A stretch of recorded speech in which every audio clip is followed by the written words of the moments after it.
I did. I fucking hated it. Can I swear on Why? the show? Oh, gods, yes. Okay, good.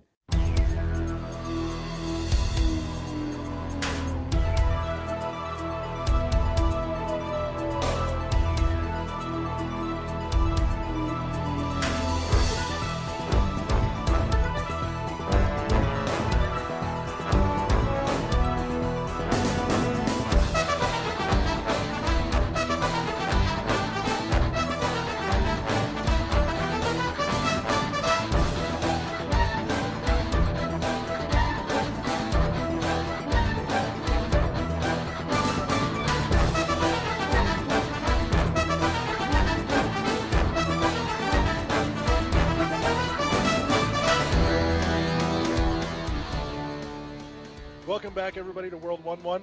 I am your host, Larry the Nordic Beast Giver. With me, as always, is the Chocolate Nestle Wonder Ball with Thunder from Down Under, Eddie V. And also joining us this week, special guest, legend of the video game industry, Guinness record holder for having worked on more games than anyone else ever, Tommy Tallarico, creator of the Video Games Live concert series. Woohoo! Boy, I got a lot to live up to now. Yes. All the hype, get hype. I better be good.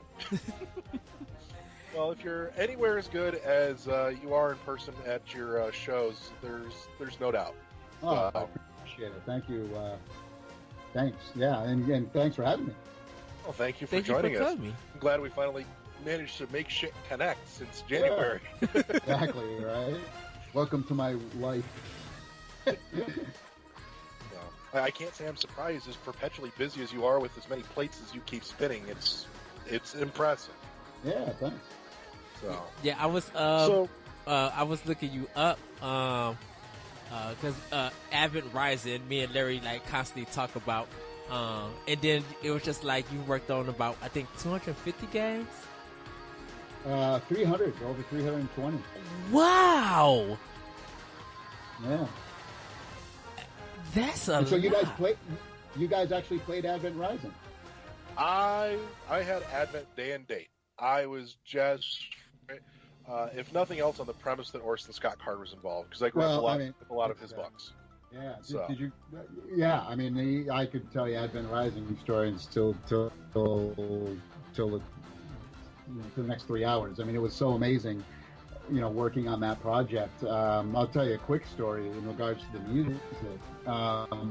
So the guys had me out. They flew me out to their office in Utah, and they were explaining to me this story, this concept. Donald Mustard, who was the guy who was really kind of, I think, the main brains behind the game design and the creation of the story and the dialogue and stuff, and they were explaining this game and they were explaining this character, and they're like, look, there's this guy Gideon, and he's like, kind of a hot shot, he's a little immature, his brother's like the captain of the spaceship, and he has a fiance on board, and like in the ship, and the freaking Earth blows up, and then there's a point in the game where you have to decide, do you want to save your fiance or do you save your brother? And depending on which one you pick, it's gonna do the whole game, and then like you have this like major responsibility of like growing up and taking control, and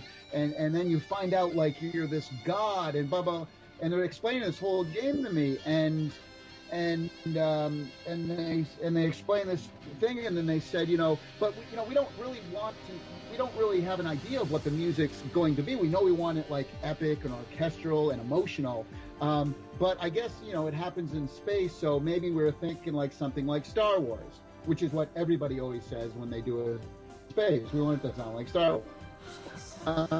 But I turned to him and I said, man, I got to tell you guys, like that story you just said was beautiful, and it was an emotional, and really it's kind of like a tragedy, because I mean the big spoiler about Advent Rising, and for those of you who haven't played it, mute the podcast right now. You're 10 years late. You have no claim to spoilers complaints. Exactly, right? So literally 10 years. So what happens is if you whoever you pick to save at the beginning of the game, they end up really dying at the end, and the person who you let die actually ends up being alive. So it's a total like mind fuck throughout the whole, throughout the whole game. So I explained this thing to her. I said, guys, this is like a tragedy. This is forget like forget like normal like John Williams. Hey, let's rip off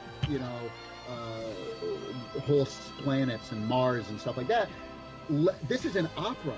This is like a tragic Italian opera. Let me write this like an opera. And they were like, whoa, oh my gosh, yes, that's exactly, and so I started to write a couple of pieces and send them to them, and they were actually like the very first piece, the opening piece of the whole game, when you're, where it's kind of going through the credits and you're docking your ship into the thing.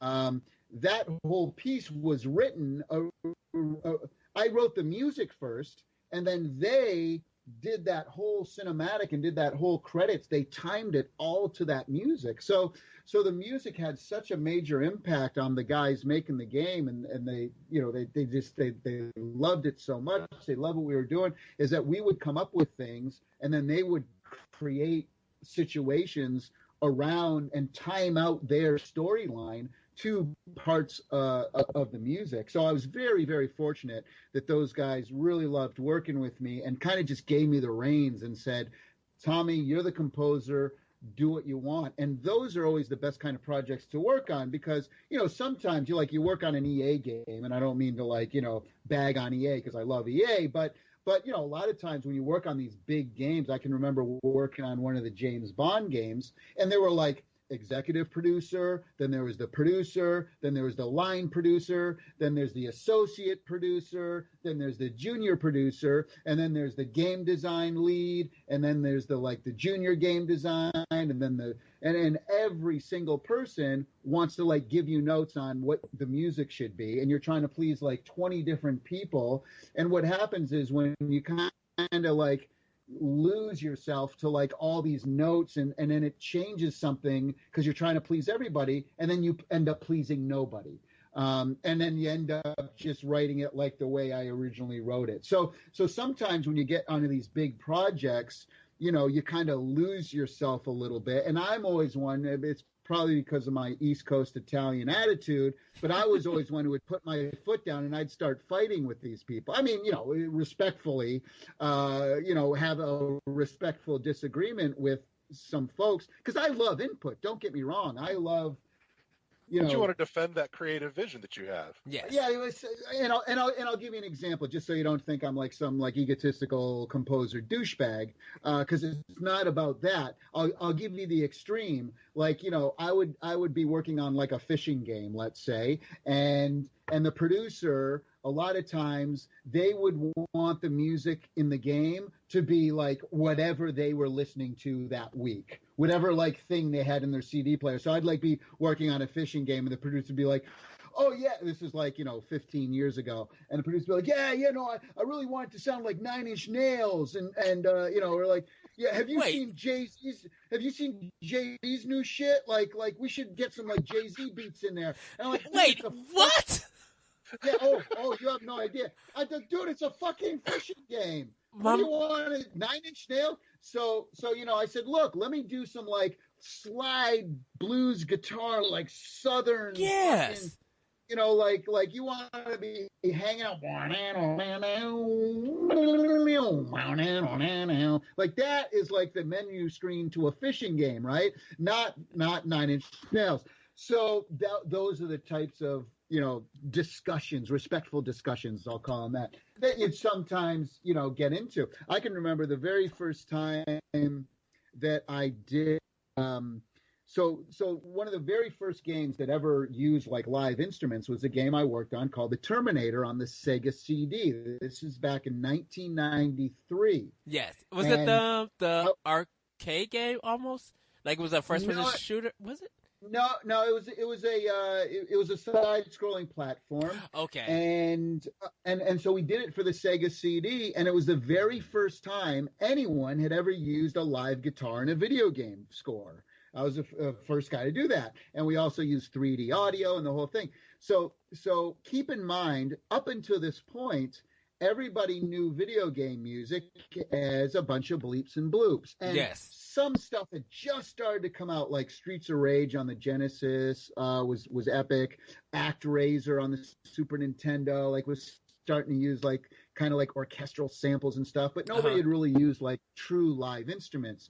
So I'm doing the music for Terminator Sega CD, and I'm rocking the shit out, right? So live guitars, bass, drums. I'm recording everything myself. I played every instrument on the album pretty much because we didn't have a budget to hire people, right? So I did everything in my studio, and when people heard it for the first time, some of the people who were working on the project, they hated it because they're like, look, this is like real rock and roll music. This is like real music, and it doesn't match the visuals. Like this doesn't, like the visuals are like 8-bit, well, 16-bit. It was like 16-bit sprites on screen, and what's this like real music? It sucks. I don't get it. It doesn't fit. And again, my whole career has always been, I wanted to always push the industry forward. I didn't want people to think of video game music as a bunch of bleeps and bloops. Right, because I wanted them to think of like real music, legitimate music. This is the same reason I created Video Games Live. I wanted to, help. I wanted the world to respect video game music, all video game music from all eras, but I didn't want them to think that it's just a bunch of annoying bleeps and bloops. That's the reason I created the show. I wanted to prove to the world how culturally significant and artistic video games have become as a whole. Not only video game music, but video games as a whole. The storylines that, things like Metal Gear Solid and the storytelling of like Halo and Shadow of the Colossus and, Final Fantasy and Kingdom Hearts. These are like, Eco. I fucking cried during Eco when that motherfucker fell off the bridge. I'm in tears. I'm a 40-year-old man crying over a video game, right? That's the kind of effect that games like Zelda, games like Metal Gear, games like having on people, and the music should be just as emotional, just as touching, just as epic as those characters and those storylines deserve. Right, and it's funny that you mentioned Sega CD because that was a CD format. So, like, if you think about it, you at the time, I feel like you're like being an innovator with the CD format. I'm like, you're getting a better sound than tape, and better than people didn't recognize it. It didn't sit well with people though because they were so used to hearing like Sonic the Hedgehog, and again, great music, but the production wasn't live music. It was just the Yamaha chip that was on the Sega Genesis. So when they heard real guitars and real drums and real bass, some of the people were like, "Oh my God, this is horrible! It doesn't match." So I literally, and I would fight with the one of the guys on the project all the time, and we had to take it all the way to the president of the company, and the president of the company, he was funny, a great guy, but he wasn't like a hardcore gamer. He was like a businessman, and but a great leader. And so he said, "Okay," whole argument about. I said, "Look." I said, this music, no one's ever heard music like this before in a video game. And he goes, "Look, let me just hear the music. Play me the music."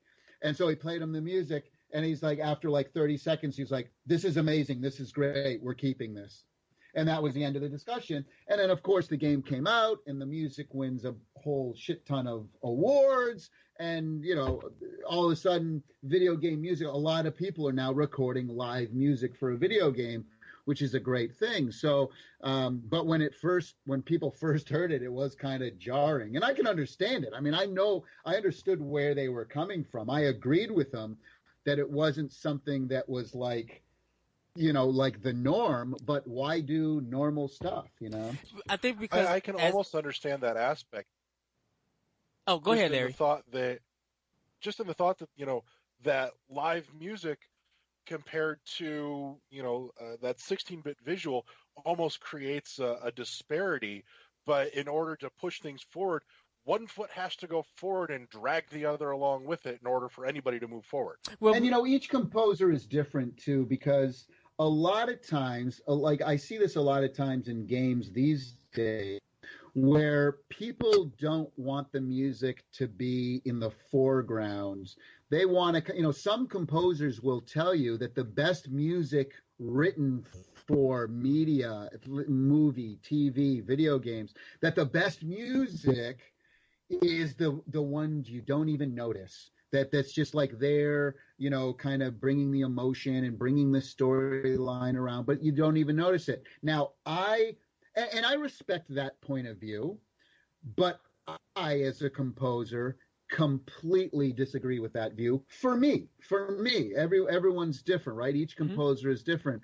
I'm the exact opposite of that. In fact, so much so that my mindset was, and this is probably because I came from an era where video game music wasn't respected in the beginning.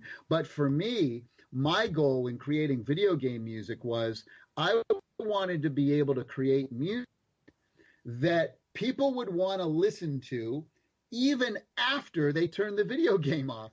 I wanted it to be so upfront and in your face that it took over the game. Now, a lot of people would disagree with that, and that's fine. I get it. I respect that.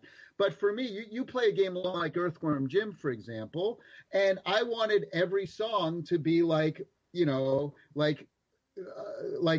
the feature, but I wanted every song to be like out front and in your face, and I didn't want it to be in the background. I wanted it to be funny. I wanted it to be dynamic. I wanted it to be, so that's how I approached the video game. Is I would write a song. I would come up with an idea and then say, you know what, I'm going to write a song, and hopefully even after people shut the game off, they're going to want to keep listening to this music, because at the end of the day, what's the thing that you remember most about your favorite video game music, whether it's Zelda or Tetris or Castlevania or Metroid or Mega Man or Street Fighter or Halo or Kingdom Hearts or Metal Gear Solid or Skyrim? They all have one thing in common, which is they all have amazing melodies, right? Mm-hmm. It's the reason why 250 years later, we still hum Beethoven.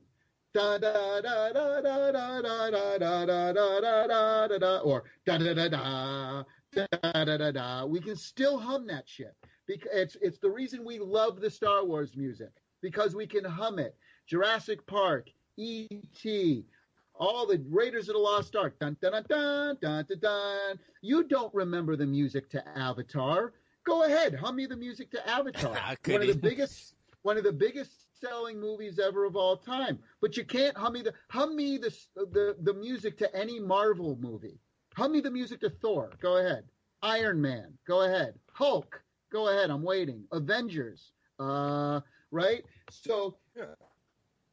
And again, I'm not putting down other composers. I'm not putting down producers. I'm just saying that for me personally, I've always felt my approach has always been, I want to take that John Williams approach of here's a great melodic tune that's in your face. And I can do even more. I can even get away with more things than John Williams can because it's video games. In movies, 80% of the film is dialogue because you're telling a story. That's what a film is, telling a story through dialogue. In video games, it's the action that is the main thing. It's the interactivity. It's the quest. Mm-hmm.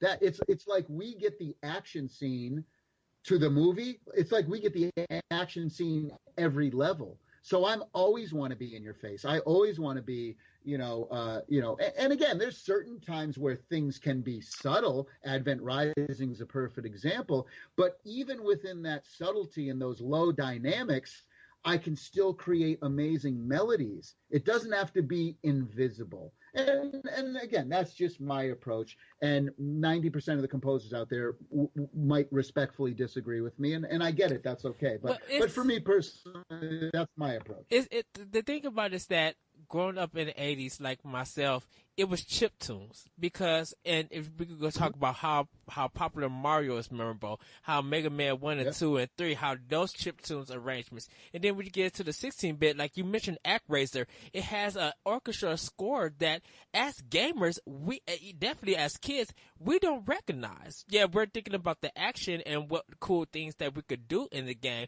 but we don't think about like music and stuff. Like to me, Streets of Rage 2 and Secret of Mana and the 16-bit is some of the strongest and still to this very day best like soundtracks of all time for me personally. Because now, I'll tell you, I'll give you the secret too.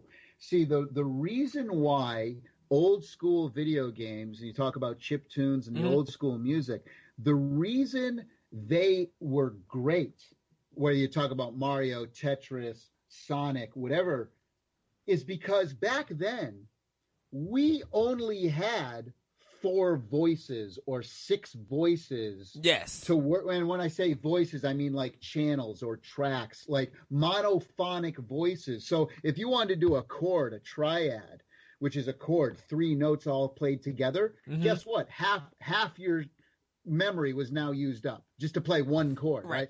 So because we were limited back then, you better bring the melody. That's all you had. And by the way, we only had about 40 or 50 seconds or a minute, and then it had to loop because, again, we didn't have the space. You go back and play the original Sonic the Hedgehog, those songs are 45 seconds to 50 seconds long. They're not like 3-minute epic melody. They're all incredible melodies. Every one of them in the original Sonic, every level was amazing, but they're 45 to 50 seconds. And so strong melodies, and you better get it out quick. Now, so what I do is when I still write music to this day, I always took that old chip tune approach. I always put myself in that old 8-bit or NES, which I wrote music for the NES and the Game Boy, and those are the most limited systems. I would always put my mind there and start with that mindset of, I need a great, strong melody. Then I can put all the shit over it. I can put all the live orchestra and the choir and the percussion. That'll all come later. But once you have a strong, amazing melody, and Mario and Zelda is a perfect example, that same melody we've been hearing for almost 30 years, right? And I think that's why Shovel Knight gets that respect with this music. Bring it because like that chiptune style, modern gamers don't understand and don't respect. You have to kind of do your history of some retro style games and why that music is important and why it's so memorable to a lot of us gamers. And that's why for us as older adults and stuff, when we play Shovel Knight and we hear the music, we be like, okay, this is taking me back, and they nailed it. Right. Well, it's like if you've seen on Netflix, like that's a perfect example where the music and the style of that movie, like it takes us back to the 80s. Even the music and the synths and the stuff that they use takes us back to that time, and it gets us like, and it brings us to a time we remember when we were kids and remember that feeling of playing Zelda for the first time. I mean, I got to tell you, from doing video games live now for over 15 years and hundreds and hundreds of performances all over the world, I still get 30, 40-year-old men, big, tough guys that look like Larry, and I'll get these big guys come up to me and they're in tears after the show at the meet and greet, crying, saying, when you guys busted into Zelda, I became a hot mess. I just started crying because it reminded me playing that game with my dad for the very first time in 1986 or whenever it was. And it brought me right back to my childhood. And my dad's now passed away. And boy, that just meant the most thing to me. It's the most emotional I've ever been at a live show ever. That's the power of video game music. And Larry, you probably heard me say this at the show, is because I say this on stage every night. I say, one of the reasons, because people always ask me, wherever I travel all over the world and I do all these interviews, people ask me, what makes video game music so special? What is it? And the answer, I think, is pretty simple. One, like I mentioned, it brings us back to this childhood, brings us back to these emotional times where we didn't have bills and pressures of being an adult and all that stuff, right? Mm-hmm. But it connects you to a moment. Right. It connects you to a moment in your life. But the other reason is that when you play a video game, you become that character. And Yes. This is what separates video game music from any other music ever in the history of the universe, is that when you become that character, that music becomes a part of your life because you're that character. That music, those themes are your themes. Talking about Indiana Jones earlier, right? When you watch Raiders of the Lost Ark and Indiana Jones is on screen and it goes dun dun dun dun dun dun dun, that's Indiana Jones's theme. When you watch Star Wars and Darth Vader walks through the door, dun dun dun dun dun dun, that's Darth Vader's theme, right? But when you're fighting 100 people trying to save your village and that music is going off, or when you open that chest and that chest opens and that little melody plays, that is your music. It's your music, and you start humming that shit all day. You'll open your refrigerator door and you start humming that treasure chest open shit, right? It's like, you start to incorporate these themes in your real life, in your mind. That's no other music in the history of the universe has ever had that kind of effect on people ever. Period. End of story. It's the soundtrack of your life. Exactly. Like that connection. Cause, like Sonic 2, I think it's Sky Chase Zone. Like, if I'm taking a walk or it's a nice breeze, that song always comes to my mind, and I always start humming it, like do do do do do do do do, because it matches. I'm like, this is part of my life. Like, it kind of represents of, when I'm stressful or anything like that, and I need something to take the stress. That song comes to mind, and it just makes me feel relaxed. That's part of the soundtrack of my life. So I understand. Totally. I understand where you're coming from. Oh, this is so good. I love talking video game music. Oh. Well, so you mentioned Sonic 2. One of my go-tos that I will always pop in my head to hum when there's nothing going on is Forever Chemical Plant Zone from Sonic 2. Yes! It's now one of the catchiest little fucking tunes. Which, Tommy, if you've not seen this, you'd probably appreciate this. There's a guy on YouTube, has a username, Smooth McGrooves, does nothing but I know Smooth. Music. Yes. A cappella. He does. Yes. I told him, I said, look, whenever we're in your neck of the woods, I want him to come on live. And because we've had so many people be a part of Video Games Live. A lot of people don't know this. Lindsay Sterling. Everyone knows Lindsay Sterling. Yes. She used to play with Video Games Live. Peter Hollins. He's a lot like Smooth McGroove.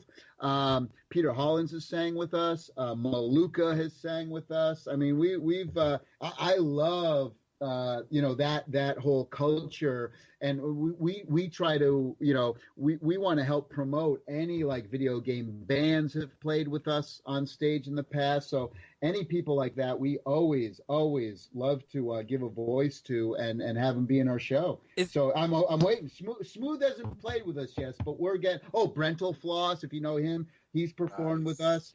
But Smooth hasn't performed with us yet, but it's only a matter of time. We got to get to his neck of the woods. I think he's down south somewhere. It's funny you mentioned Lindsay Sterling, because she does the violin and rhyme, and it sounds fantastic with that piano score. Well, do you know her Zelda thing? That's kind of like her first thing that kind of launched her into into the universe. I mean, obviously she was on America's Got Talent, but then when she did that Zelda video and dressed up as Link and did that epic violin thing, that was really her first big thing that a lot of people knew her about. Well, we did that. The only time she's ever performed that live with a full orchestra is at Video Games Live. So we did that whole thing, and it was so cool because we played the video on the screen, her video, Plus, we had the other screens showing camera angles of her playing, and she's dressed up in the costume. And then we had 100-piece orchestra and choir on stage performing it live. It's on YouTube. If you go on YouTube, put in Video Games Live Lindsey Sterling, and you'll see. We did it at E3, and there were 7,000 people in the audience. That's it was epic. Crazy.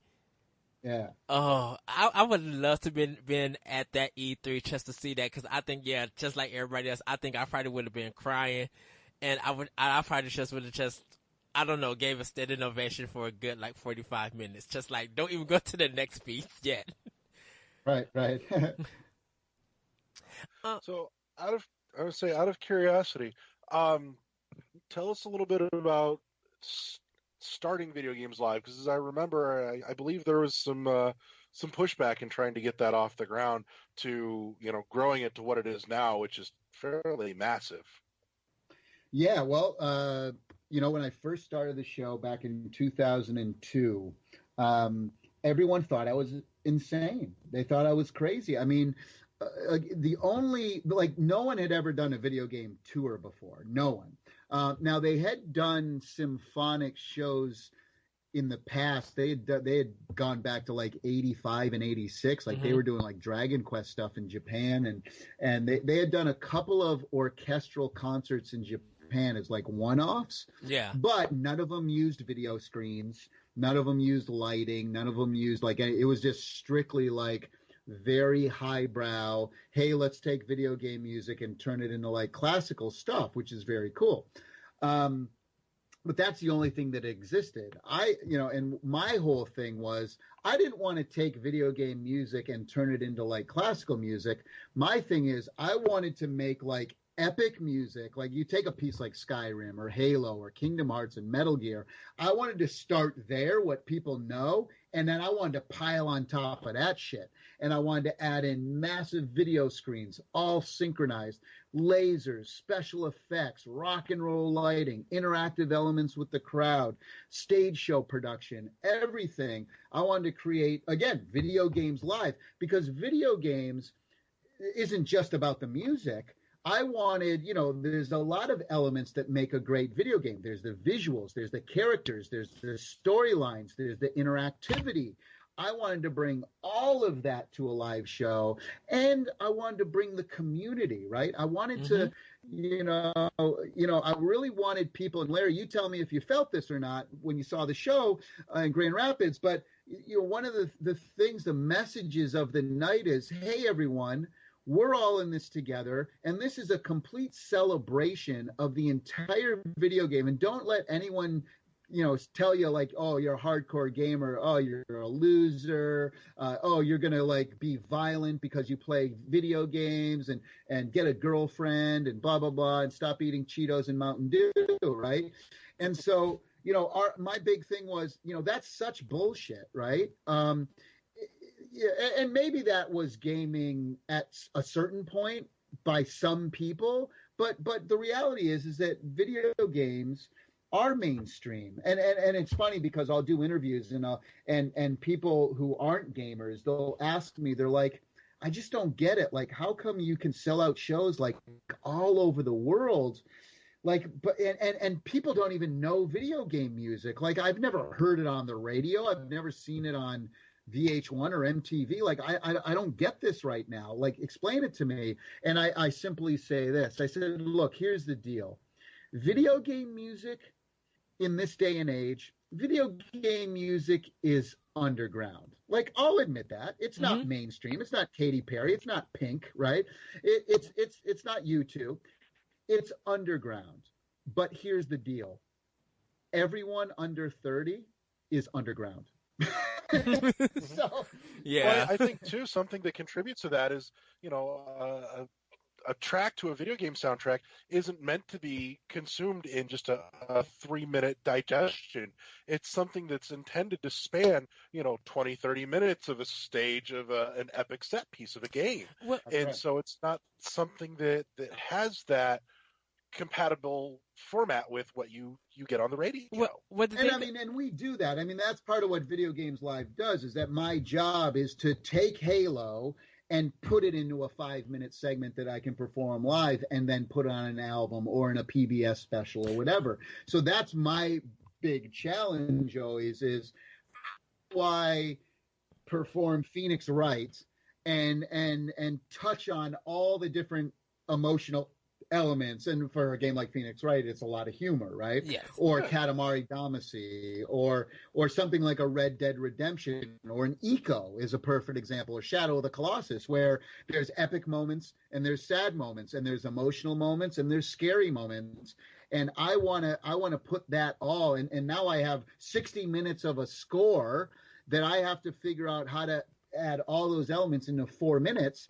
How do I do that for a live show? And that's sometimes the challenge. But for me, it's the fun part of the arrange, the orchestrations. But yeah. Well, the thing with video game music is that the soundtracks to them were never sold at stores. And that's been one of my biggest things, is that, like, Video Game Live, like, that's the only soundtrack that I know here in America that I think it was, like, at Target or something. Like, you go to Target and buy it.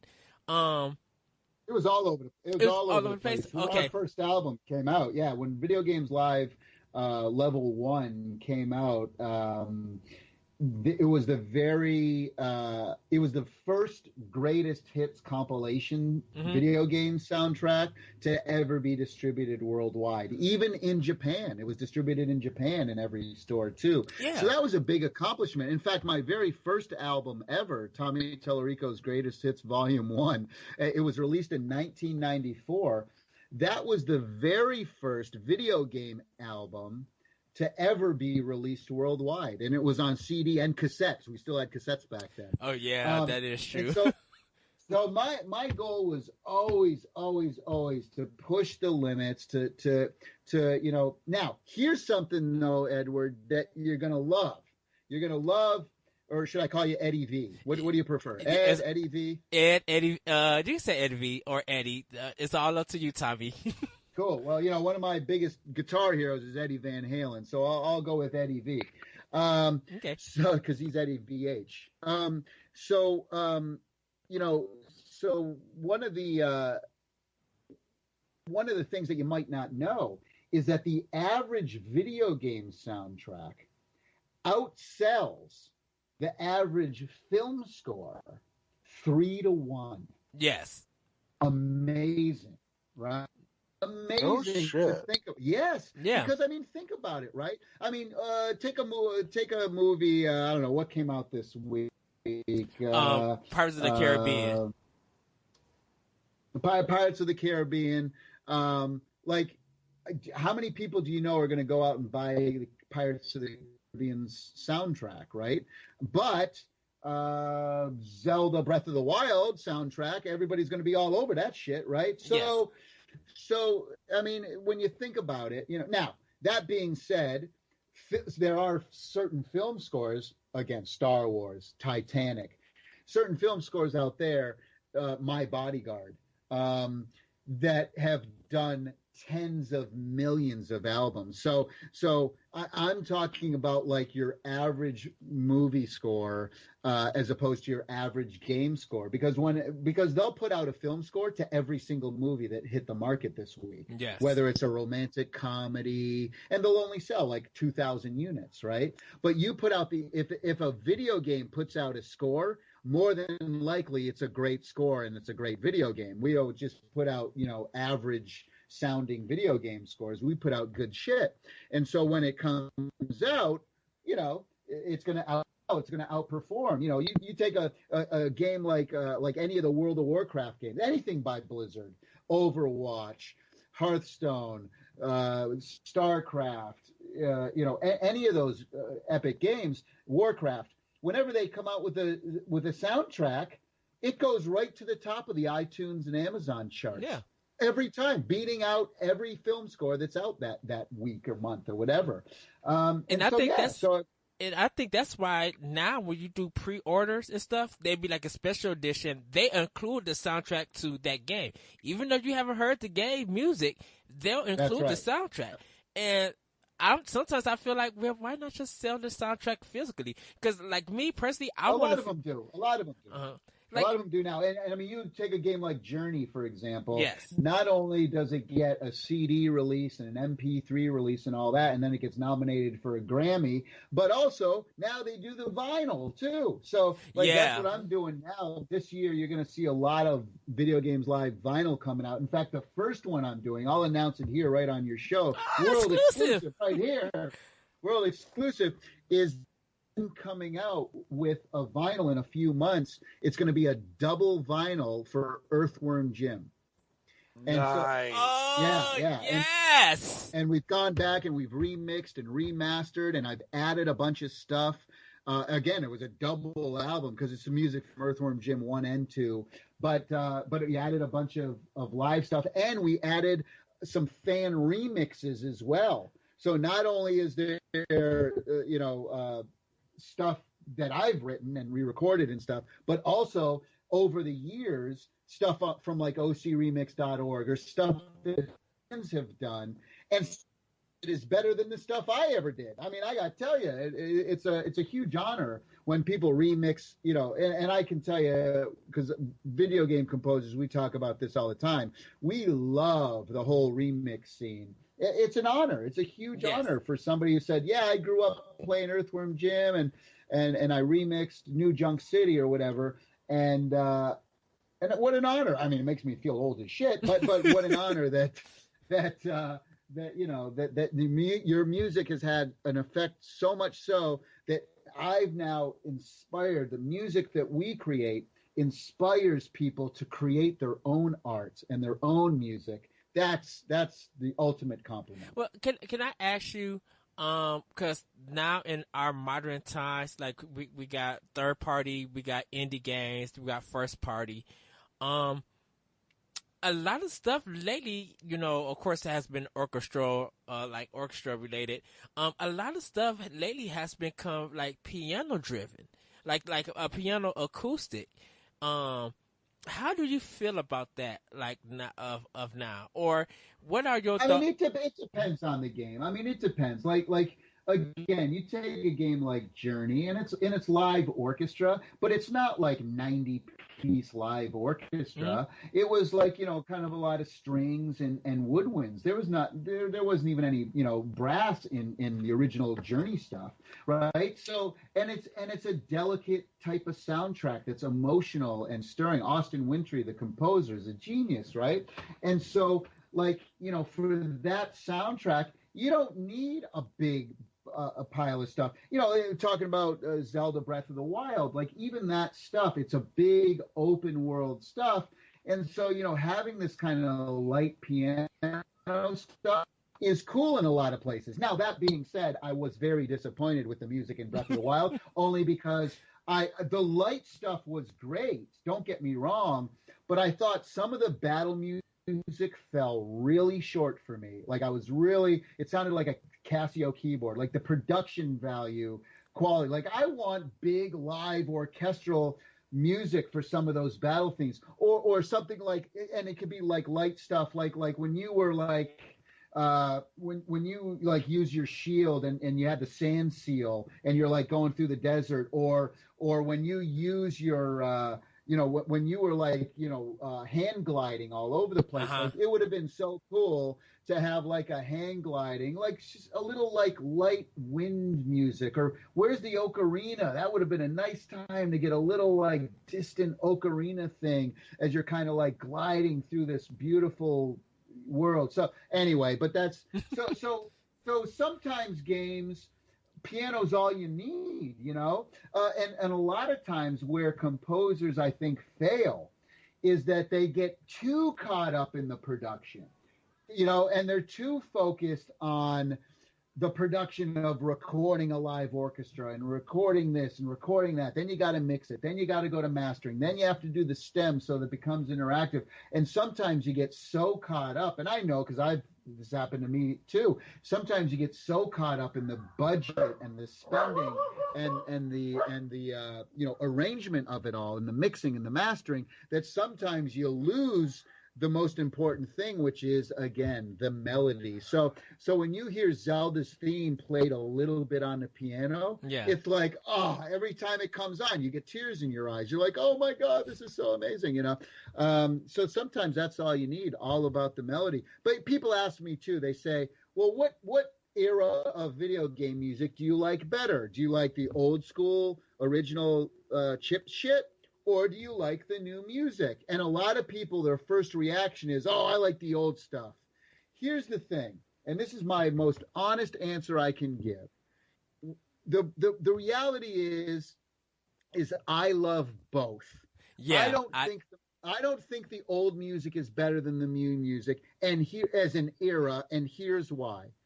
Because we're talking about Metroid and Castlevania and Mega Man and Sonic and Mario and Zelda and Tetris and all these great tunes that we remember when we were younger, and we say, oh, that music was so much better because the melodies were so much better. What you're forgetting, all of the shitty music from that era, and by the way, it was about 90%.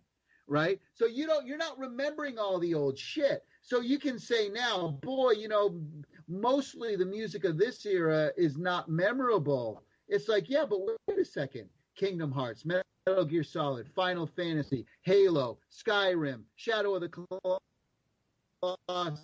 I can reel Warcraft, God of War, Uncharted, Mass Effect. Look, I can name a whole bunch of new modern music that is just as melodic, as memorable as the old shit, but you just don't remember the bad crap from the old era. So to me, it's just they're equally as awesome. Yeah, I agree with you. Like, I love both. The game The Last Guardian, I know a lot of people had problems with it, but I did not like that game.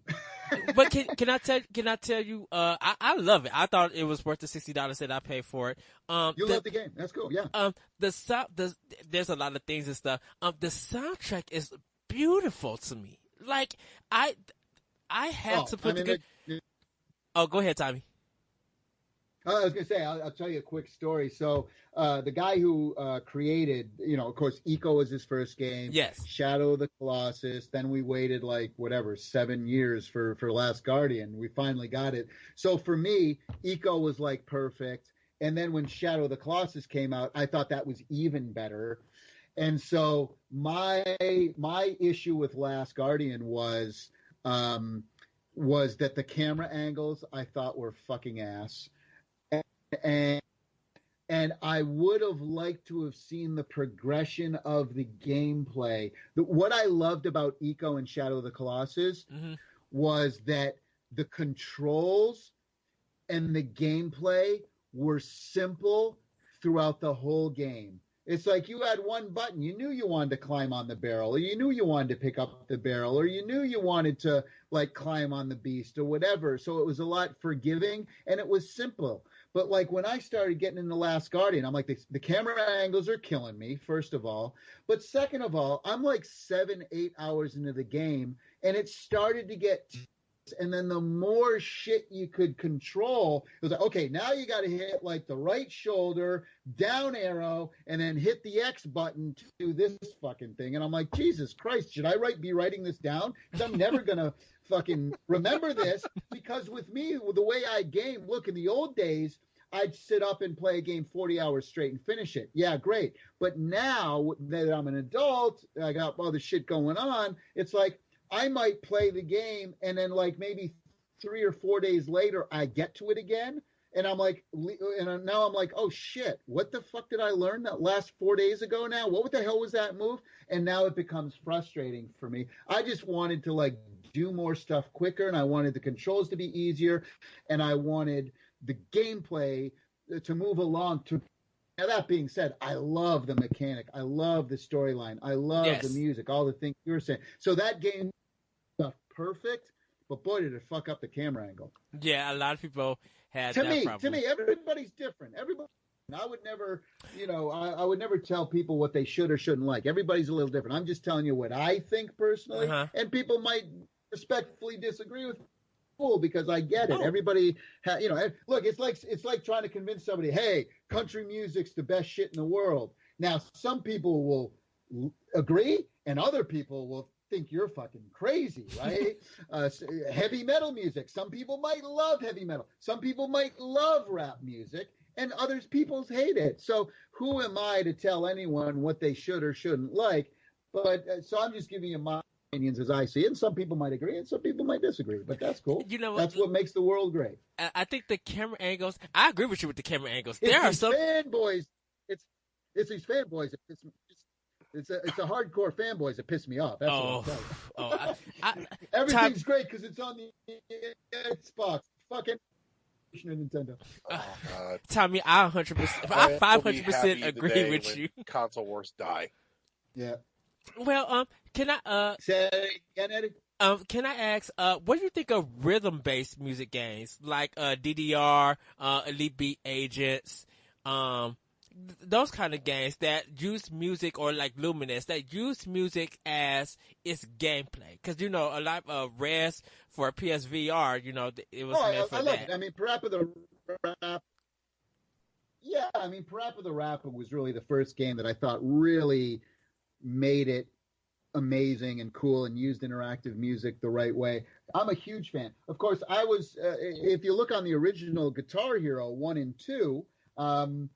I'm in the credits. I helped those guys get some of the music that was in that game, especially in Guitar Hero 2. I brought Aerosmith into a Guitar Hero, and then if you'll notice, the very first band that ever had their own Guitar Hero game was Guitar Hero Aerosmith. That was the first one. Then we did Metallica and Green Day and Van Halen, and we did other ones after that. But the reason Aerosmith was the first game, now you'll know, is Steven Tyler. His real name is Steven Tallarico. He's my cousin. So when I saw Guitar Hero, shit. Yeah. So when I saw Guitar Hero for the first time, I immediately the guys at Red Octane. Which were the original developers of the game before Activision bought them. I said, dude, I got to get this in front of Joe Perry and Steven Tyler and all my guitar friends, Eddie Van Halen and Steve Vai. And so they sent me a whole bunch of them, and I mailed them to all my friends. For Aerosmith, it was actually, I'll tell you a funny story. For Aerosmith, I'm sitting in a room. It's me, Joe Perry, Steven Tyler, and oh crap! Oh God, what's his name? Because he was opening for him. Hold on, I got to. Lenny Kravitz. What? And so it was me. Yeah, it's me, Lenny Kravitz, Joe Perry, and Steven Tyler, and I'm showing these guys Guitar Hero for the first time. This is like Guitar Hero 1 before the shit even came out. And they were all watching this, looking at it, going, "Holy crap!" Like Lenny Kravitz was freaking the fuck out, and I just remember Steven's like, "You got to get us in this game. You got to get us in this game." I'm like, "I know. We'll hook it up." And so, but that day, my mouth is agape. I'm like literally blown. Wow. Oh wow. Well, did you ever get to check out the Symphony of the Goddess, The Legend of Zelda? Have you ever checked that? Got a chance to check it out? Yeah. I'm not. I love the music, but the person who puts on that show isn't a very. How do I say this politically? You don't have to be PC here. Trust me. Yeah, it's free reign to be a dick if need be. Yeah, well, all you have to do is Google his name, and he's been. Let's put it this way: he got sued and lost almost $1 million because he fired his conductor because she was pregnant. So I mean, this is the kind of, and you can Google that; it's on there. So I mean, I don't want to get into video game symphony concert wars with you guys, but I will say I love the music to Zelda. I think the show itself is great. I don't like the person who runs it, and I think he's a piece of shit. Okay. That's fair. No, I mean, as long as that's something that, somebody can separate too. Because, having worked on Advent, Orson Scott Card has come up, oh God, it was, maybe 8 years ago or so, Shadow Complex came out when his name got a little more publicity as being attached to that, there was a lot of ruckus about, people not wanting to buy it because his name was attached to it because of some of his personal beliefs and stances. Yeah. Mm-hmm. The Mormon thing. Yeah. Mm-hmm. Well, not just that, but a lot of the anti-gay marriage and everything else that goes along with it too.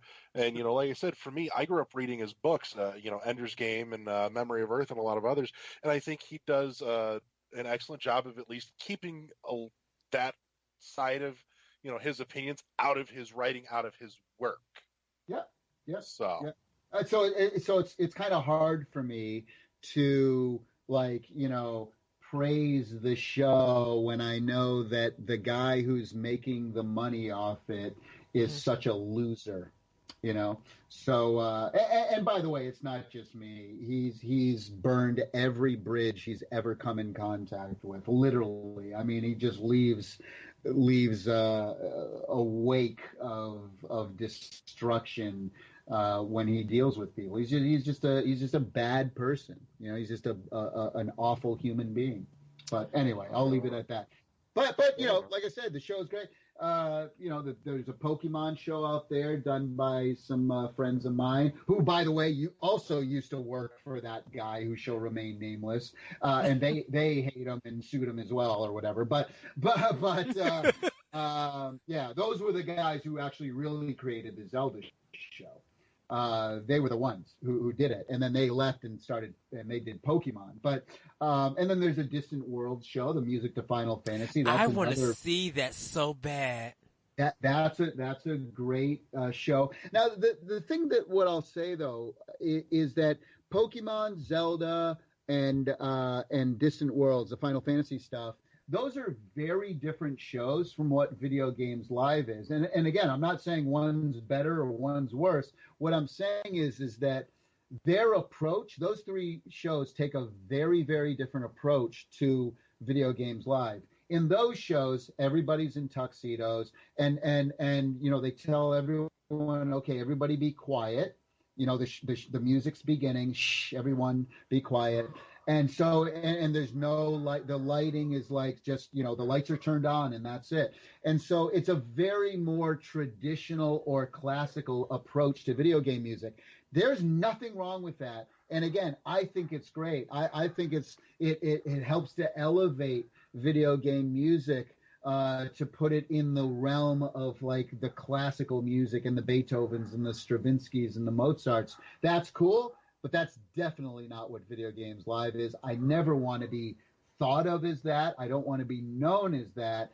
I want to bring the fun. And that's so for the folks who've been to both shows, there's a reason why Video Games Live is the #1 video game show, the first video game tour ever, the most popular, the biggest.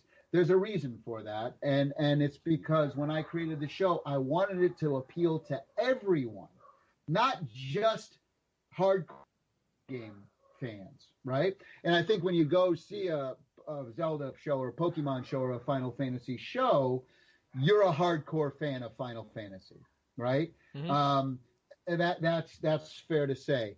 But when you go to Video Games Live, and again, you probably, Larry, you saw it, you probably looked around the audience. It wasn't just gamers. It was families. It was old people. It was, and again, that was always my mission is I wanted to create a show for everyone, not just hardcore gamers.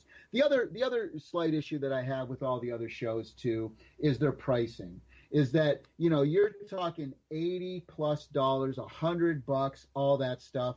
They charge for a meet and greet after the show. To me, it's not about the money. Look, I made a lot of money in the video game world, over the last 30 years. I don't do Video Games Live for the money. I do it to spread the love, and it's what I'm passionate about. And I love performing. I love going world taking the show with me.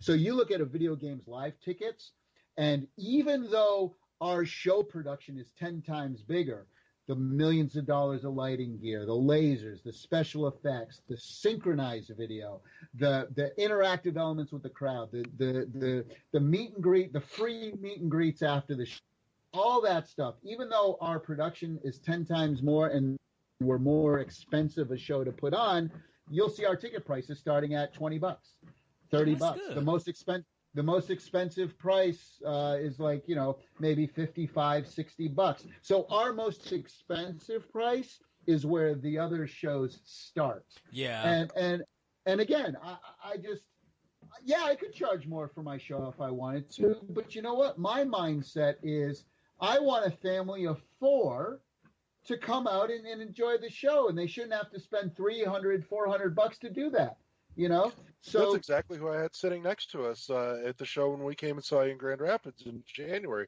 Was wife and a husband and their 2 kids, and I was talking to the wife, and she's like, "Yeah, my husband's the one that loves playing games in the house. I'm a music teacher, and it's like this was the perfect thing to bring that together for everybody to be able to enjoy." And when that woman left our show, I guarantee that she had such more respect, not only for video game music, but for the whole video game industry. Yeah. And that is the important part of what I do. So and that was always my goal from the beginning. And so that's, again, and it's probably trying to shit on the other shows. I'm not. I'm just being honest and saying this is what differentiates each of the shows. You asked me about, have I seen the Zelda show? Have I seen the Yeah, I've seen all of them. And the thing that differentiates us the most is, as you know, Larry, one of the first things I say when I come out on stage is, by the way, everybody, if there's something you hear or something that you see on screen, I want you to feel free to cheer, yell, holler, clap, whenever you feel like. It doesn't matter. I want to feel the energy. And by the way, so do the musicians. At what point did all of a sudden symphonic music, okay, everybody's got to be quiet? Are you crazy? Beethoven in his diaries, he wrote that his most favorite part when he was conducting was that when he had his hearing was when he was conducting and the people were so emotional they couldn't contain themselves anymore, and they cheered, they hollered out during a performance. That was like his greatest thing. So, when did classical music have to become like boring and everybody's got to be quiet? Like my goal is I want to have young people to symphonic music. That's the other goal I have. And I don't want to make it boring. I don't want to, I want to, what I did is all of the things that I grew up loving. My generation, we grew up in the 70s and 80s. I'm 49 years old, and we grew up on MTV and rock and roll, like Led Zeppelin and Van Halen and rock and roll lighting, Pink Floyd. We grew up with video screens and interactive shit and like computers and video games and all this fun stuff. I took all that stuff we grew up on, and I wanted to combine that with the power and emotion of a symphony orchestra and choir. And so I wanted to combine these 2 worlds, this traditional world and this cutting-edge futuristic world, and I wanted to blow them up together, mash them together to create this hybrid show that no one has ever seen or experienced before. And so when I first did Video Games Live, like I was explaining earlier, everybody thought I was insane, crazy, including all the video game publishers, the symphonies, the agents, the concert promoters, the venues. Everyone thought I was insane. And when I did that first show at the Hollywood Bowl, I wanted to, people are like, oh, you should do it like small and then like work your way up. I said, no, fuck that. I want the very first show to be at the most famous venue in the world with arguably one of the greatest symphonies in the world. God, you're risking like $1 million. You're going to like lose everything you've ever worked for. Because, 500 people are going to show up to this thing. Because you know why? Because people who go to a symphony normally, they don't play video games. And people who play video games guess what? They don't go to the fucking symphony. So no one's going to show up to your stupid thing. And I'm like, you know what? I disagree, and I know that people love this stuff as much as I do. And I put on that first show. I risked everything I'd ever worked for of my entire career. Make a long story short, 500 people didn't show up to that show. 11,000 did. And all of a sudden, I wasn't so crazy. And now we're, you spoke earlier about, having a Guinness World Record for being the person who's worked on the most video games. But my favorite Guinness World Records are ones that I achieved through Video Games Live, which is the two big ones are the show that we're the symphony show. No one has done more symphony shows. No tour has ever done more symphony performances than Video Games Live. Over 410 performances. That is a Guinness World Record, which is amazing. The other record which is even more crazy and significant, is that no other symphony show ever in the history of music has ever performed live to more people than Video Games Live for one performance. We had 752,000 people watching us simultaneously live in Beijing, China, back in 2015. And that is a Guinness World Record as well. Imagine this. And that includes Beethoven and includes imagine that, right? That so many people were watching this, viewing this live.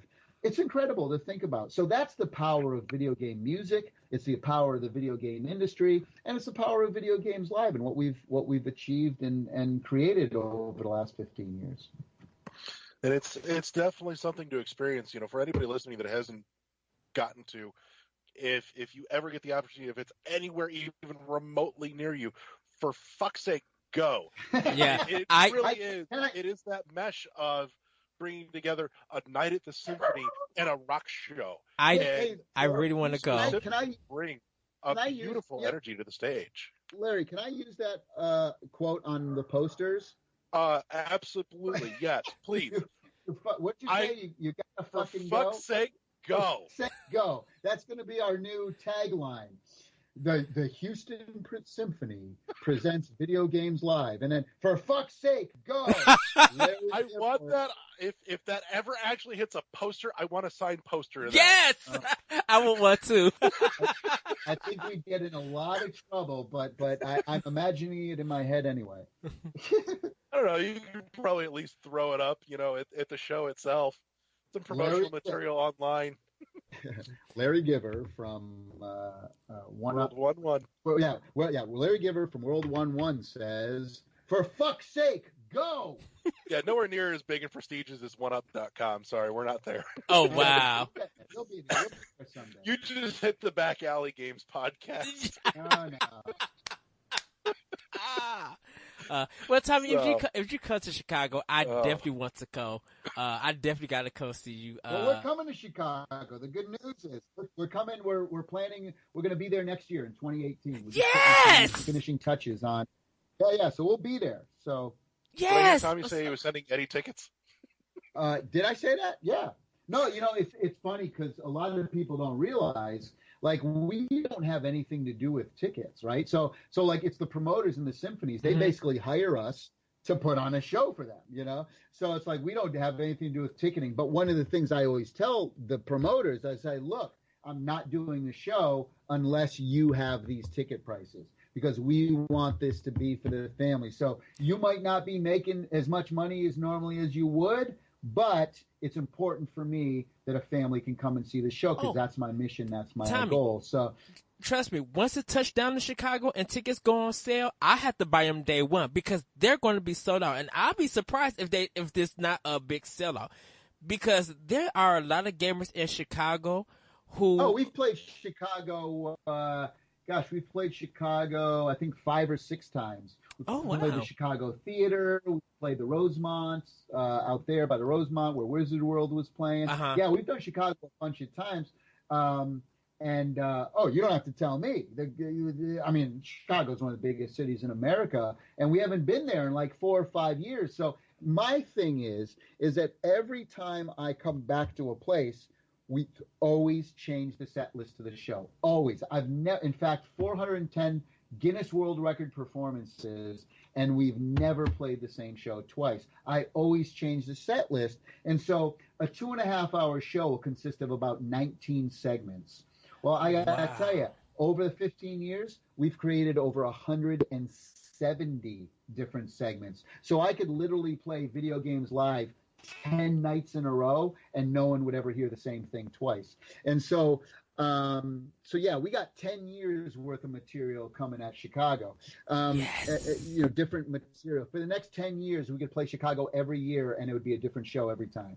So that's happening. And the other thing is, we encourage people to go on our Facebook page. And what I do is I create events pages for every show we do. Mm-hmm. And you know how I come up with the set list? I ask the people. So when we announce Chicago, I'm going to create a Chicago Facebook page. And the first events page from our main page, you're going to see a Chicago event. And you're going to go in there. And the first post you're going to see is by me saying, hey, everyone, help me create the show.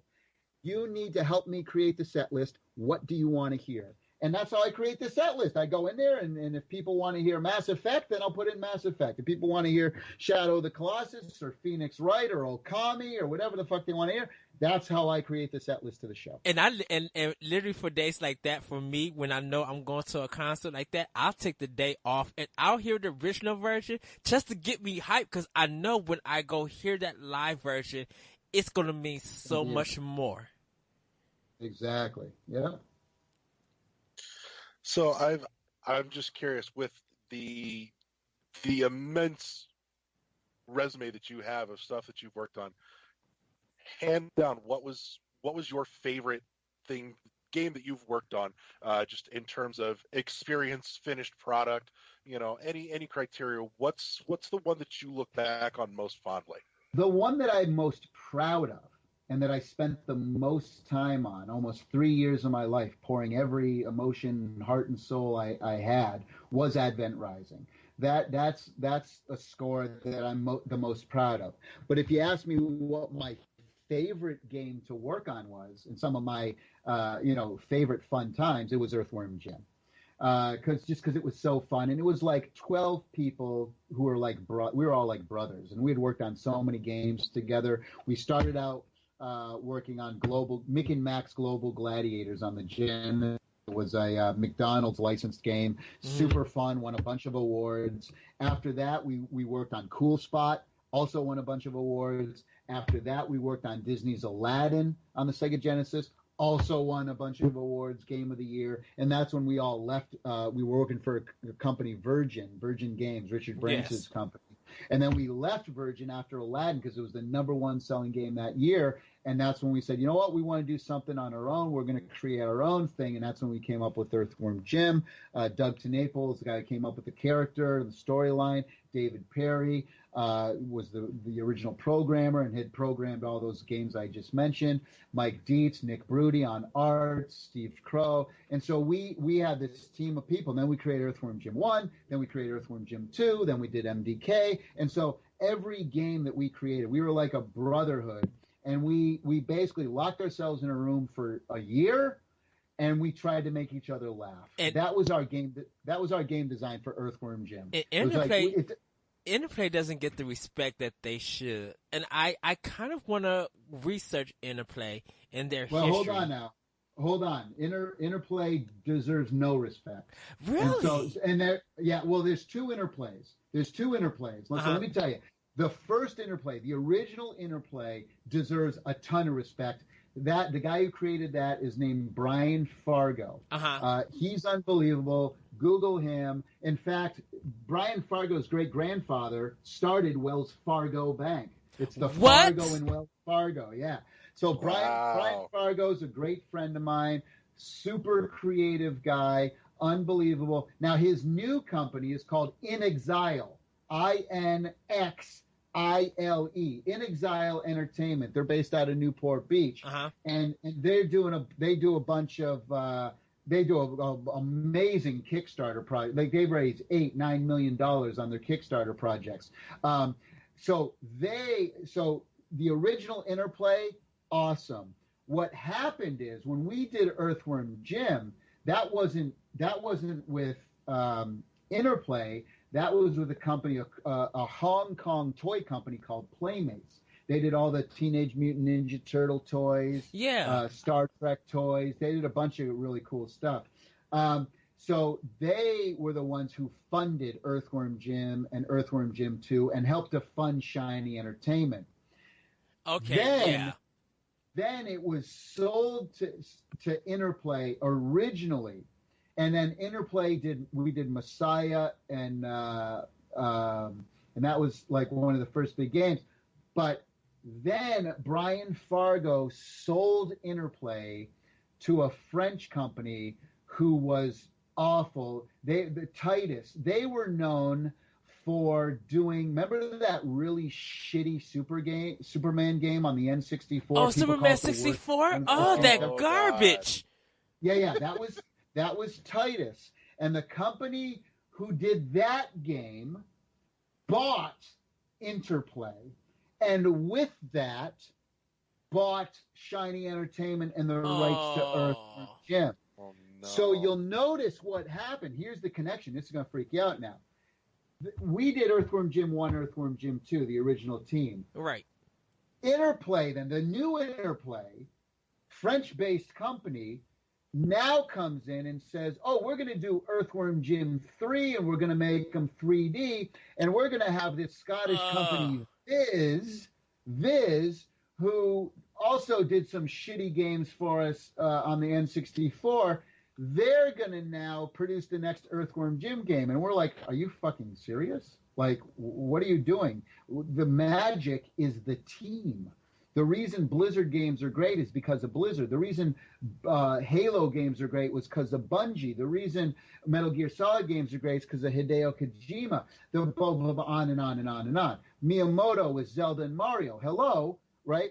Yes. And so, but they were all about the money. They didn't give a shit. So they started putting out these trashy Earthworm Jim games, and we weren't even involved with it. And then everybody left Shiny Entertainment because we could see the writing was on the wall, and these guys were idiots, and they didn't know what they were doing.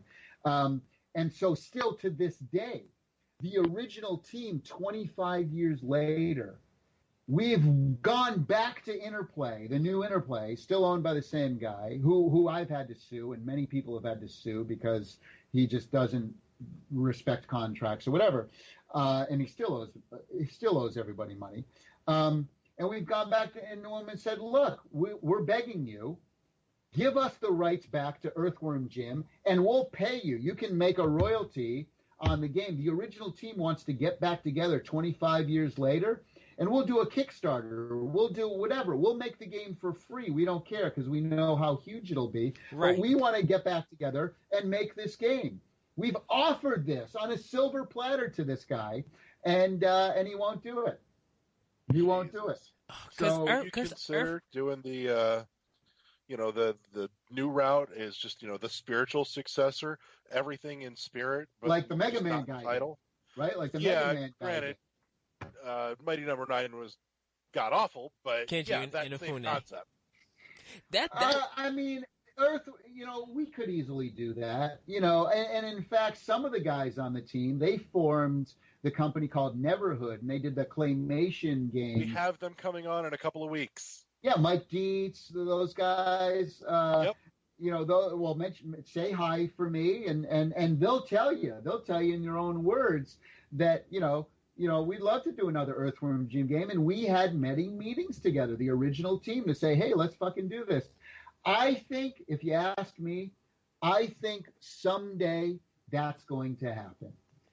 We just have to wait till Interplay goes out of business, and then we're sitting there ready to buy that shit in the auction. And they're trying to sell it. They're trying to sell the rights to Earthworm Jim for $30 or $40 million. It's ridiculous. Huh? The price. the prices they want, and that's why they haven't sold it yet. So eventually they'll go bankrupt, and we'll be there to whoever swoops in to get it. Hopefully it'll be us, but even if it's not us, we'll approach the people who own it and say, hey, look, the original team, let's do a game together, and hopefully they'll say yes. So I eventually think it'll happen, hopefully sooner than later, before we all start dying. Yeah, because hopefully not 50 years from now. Because Earthworm Jim is, I played it more on the Sega Genesis than the Super Nintendo, and that's kind of one of my favorite shoot 'em up games, platforming games. Well, and it's the style. That's the thing, and so that's the thing. You can't take Earthworm Jim because the personality of that game was the people who made it. Yes. Period. End of story. So they tried to take the character and the humor and the quirkiness, and they tried to have another team do that, and what you get is Earthworm Jim 3D, which was a total pile of stinking dog shit. I don't even think anyone bought it. And so in order for Earthworm Jim to exist in the future, it has to be done by the original team. Yeah. Period. End of story. So it'll be anything. It'll never be a great game unless it's done by the original team. And you say, hey, do you do the spiritual successor? Yeah, we could. But really, it's like the Beatles getting back together or Led Zeppelin getting back together and saying, but we're not going to do rock music. We're going to do gospel music now. Right. So it's like, it's cool, but it's not like, it's not what people really want to hear. You know what I mean? Yeah, I do think Pencil Test, though, hit it as close to the mark as you possibly could with Armakrog, which, was their, it was so much of what was Neverhood and Skull Monkeys, without being it in name. You just without being Earthworm Jim. Well, I mean, even the Neverhood Skull Monkey character, or not? What was the Neverhood? Yeah. Neverhood and Skull Monkeys were together. Yeah. Even that character kind of looked a little bit like Earthworm Jim in claymation form, Yeah, Clayman. Yeah. Well, tell those guys I said yo. Oh, absolutely. Absolutely. I mean, unless you just want to drop in, which, could be just as entertaining. Hey, we can arrange that. If you're interested, I'll give you a date and time when we're setting up. So, sure.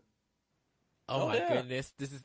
I don't want to take over the interview though. It's about them, spotlights on them. But maybe I call in.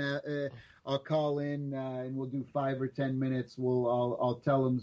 We'll talk about some crazy Earthworm Jim Day stories. Oh, little reminisce. Hell yeah! I'm literally going to just mute myself and just eat food and just listen to all the stories because I'm just going to be like, wait, what they did?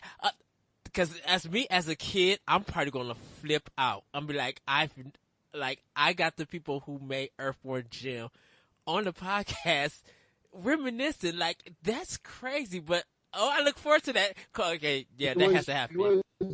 I tell you, it was a different kind of deal. We never had a game design document. We never had, again, the goal was to come in and make each other laugh. So I remember sitting in a meeting and, somebody, Mike Dietz or somebody, Ed or some would say, Ed Schoenfield, say, hey, how about this? How about we launch a cow in the very beginning of the game, and then every level will see the cow somewhere in the level. Oh, and we're laughing. Oh my God, that would be fucking hilarious. It doesn't make any sense at all, but it's funny.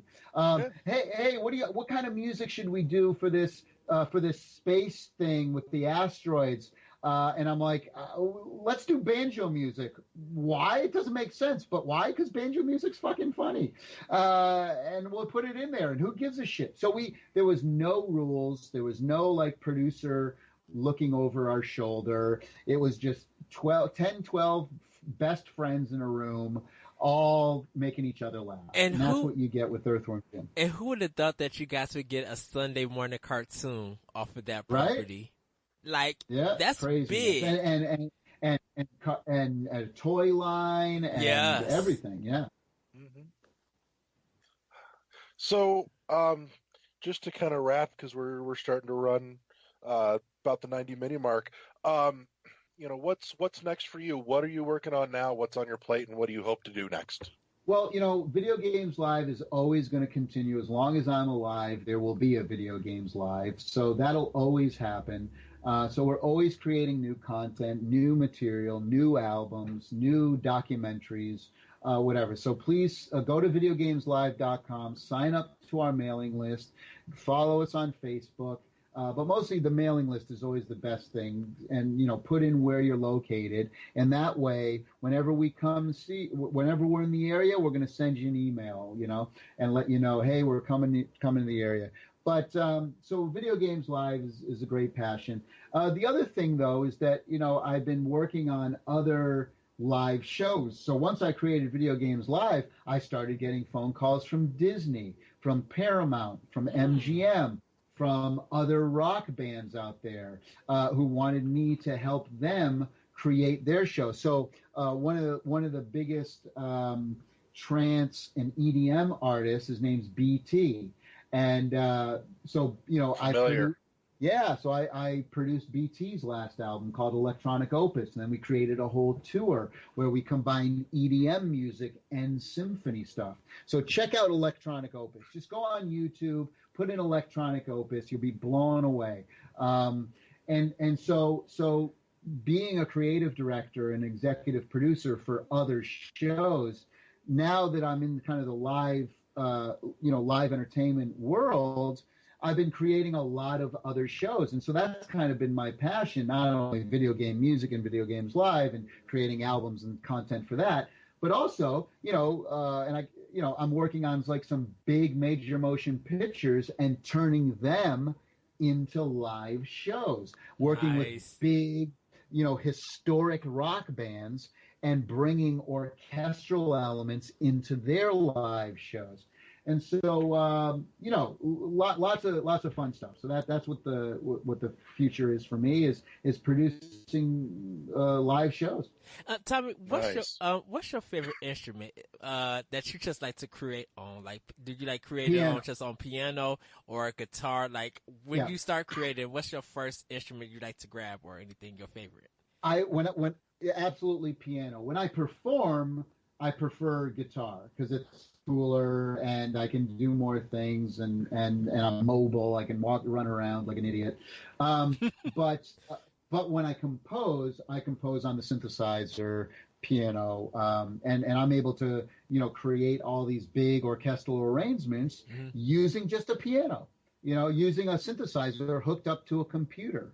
It's harder to do that with a guitar or a flute or whatever. So piano's my main instrument. But when and it's the instrument I prefer to create on, but when I'm performing, I prefer guitar.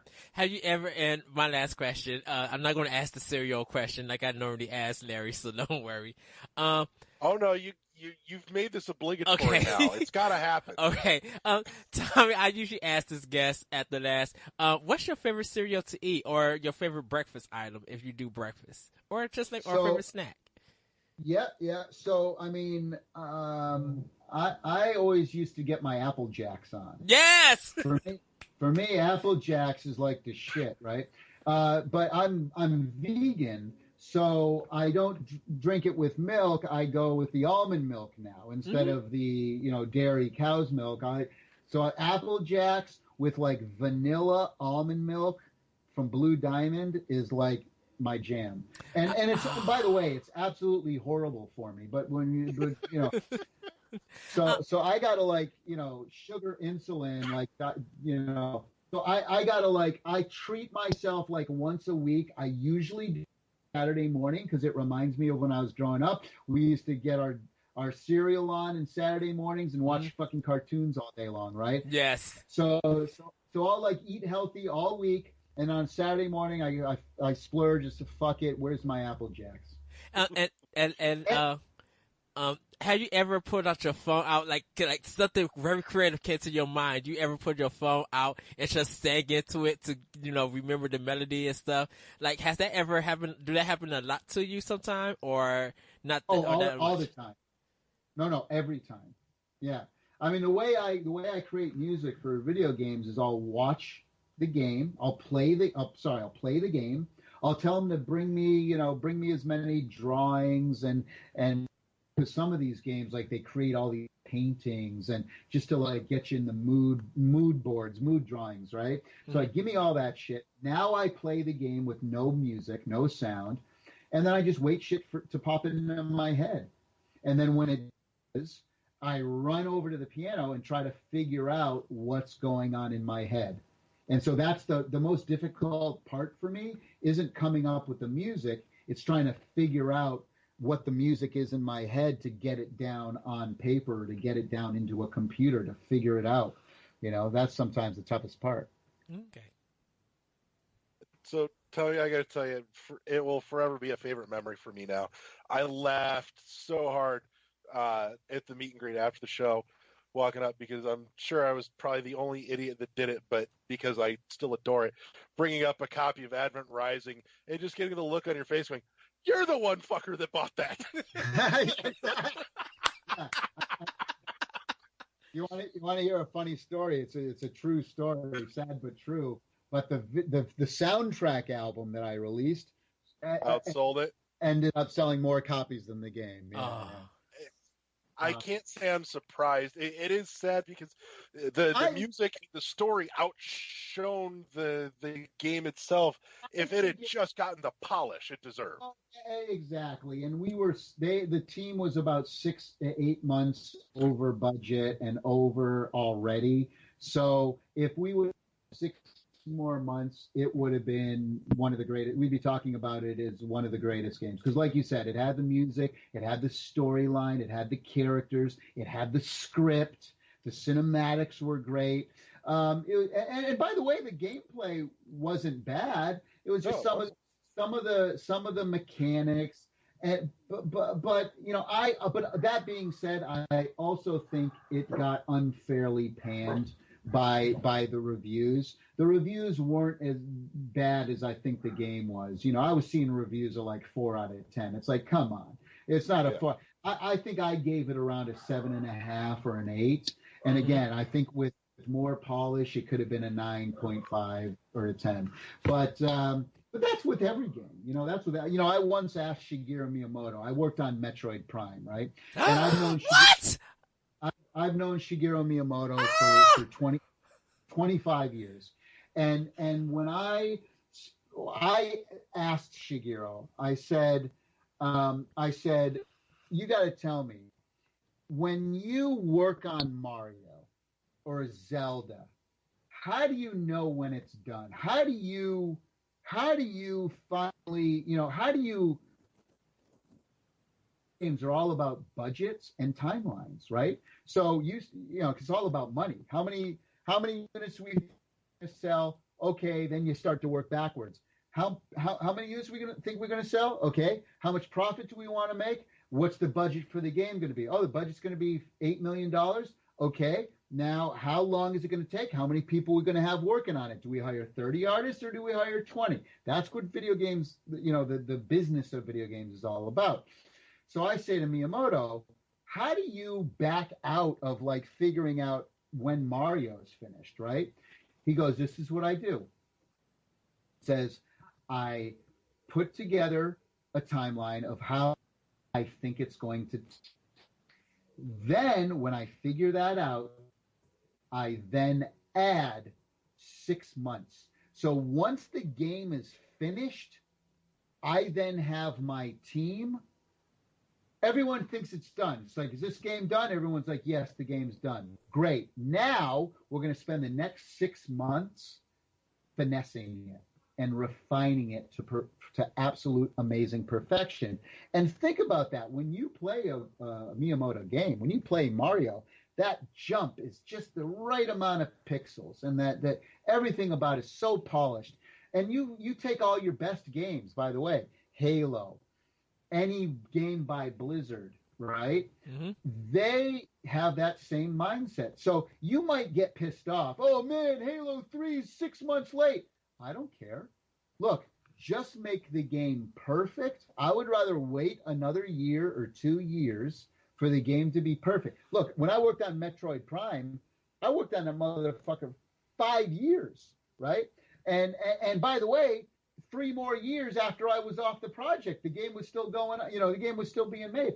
So, but when you get that final product, you don't care if it's a year late. You just want it to be awesome, right? Metro Prime is perfect in everything.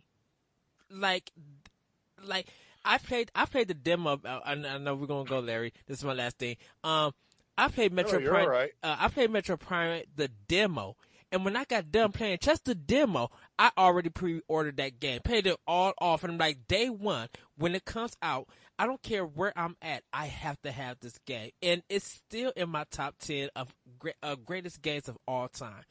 Like from music to atmosphere, and now I'm finding that you played on it. I'm like, I'm so mind blown right now. I didn't do any music. The original Metroid composer did the music, but I did a lot of the sound design in the game. Still all good. The weapon sounds, visor sounds, environmental sounds, that kind of stuff. Cinematics. I would say I knew that you had some involvement with it, and if I remember right, I don't think your name ever ended up in the credits because you were not there the whole way through that project, as I recall. Yeah, exactly. Yeah, exactly. So, me and Miyamoto were always talking about working together. So he pulled me aside one E3 at a Nintendo party, and he says, "Look, I got a project I'm working on. It's top secret. You cannot tell anyone, but, do you want to work on Metroid?" I'm like, yes,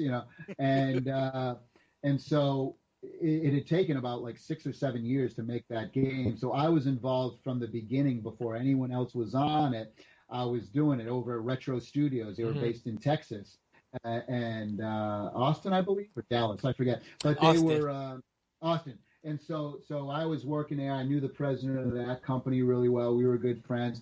Worked on it. And then it took so long to do. Like I went through, 7 producers. And so even after I was off it, because they had started closing down parts of their other games, and so they had an internal division that started to work on it as well. And so my contract was up, because they kept extending my contract.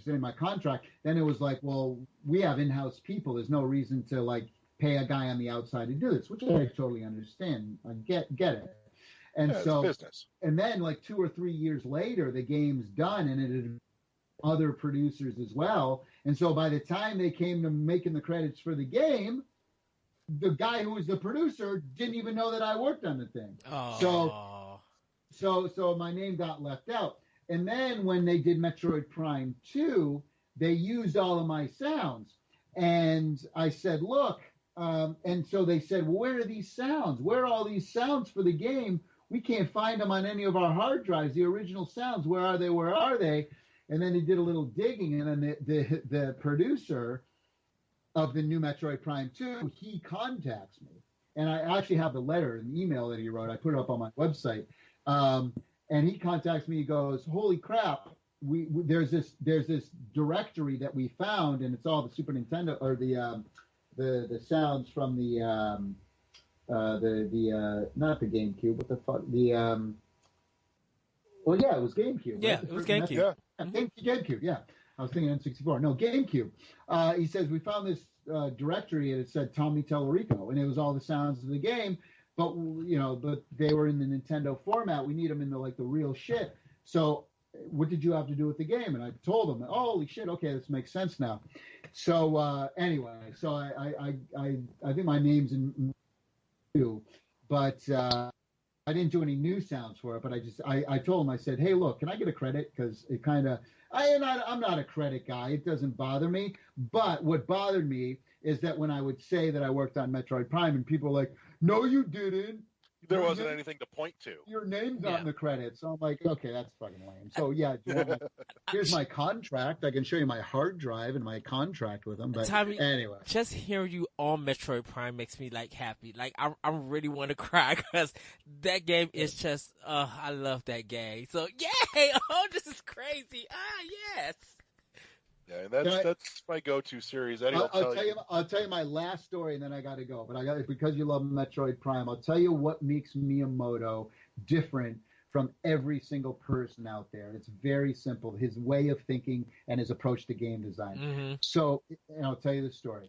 So, when we first started talking, Miyamoto says this to me. Now, most of the time, sound effects, especially for weapons, it's considered post-production, right? So like when Cliffy B, I'm working with on Unreal 2 with Cliffy B, and he says, hey, here's a chain gun, and he shows me the animation of the chain gun, and then I will do the animation based on the image that he gives me, right? That's post-production.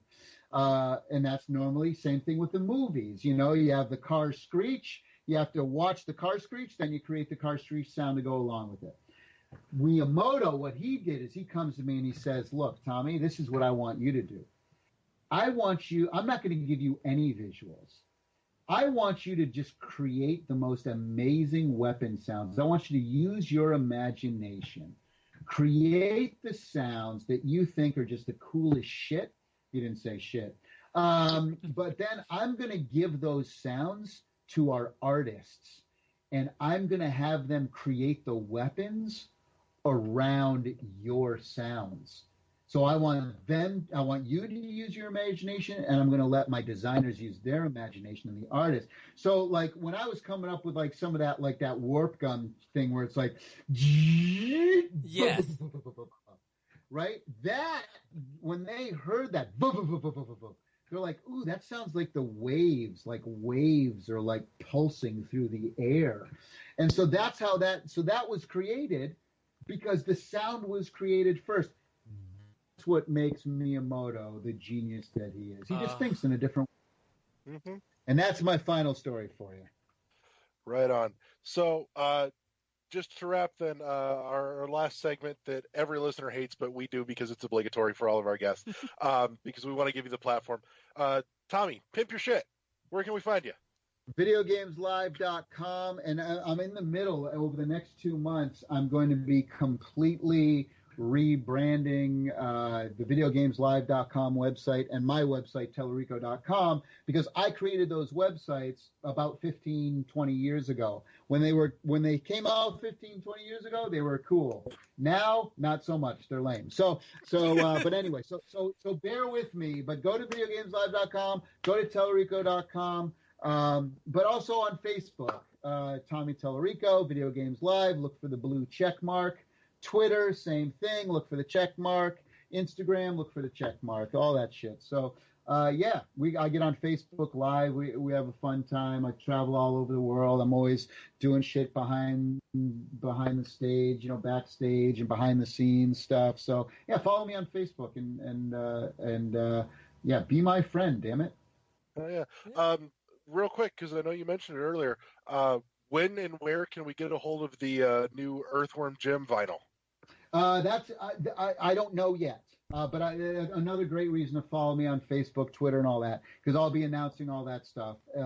Same thing with the Video Games Live mailing list.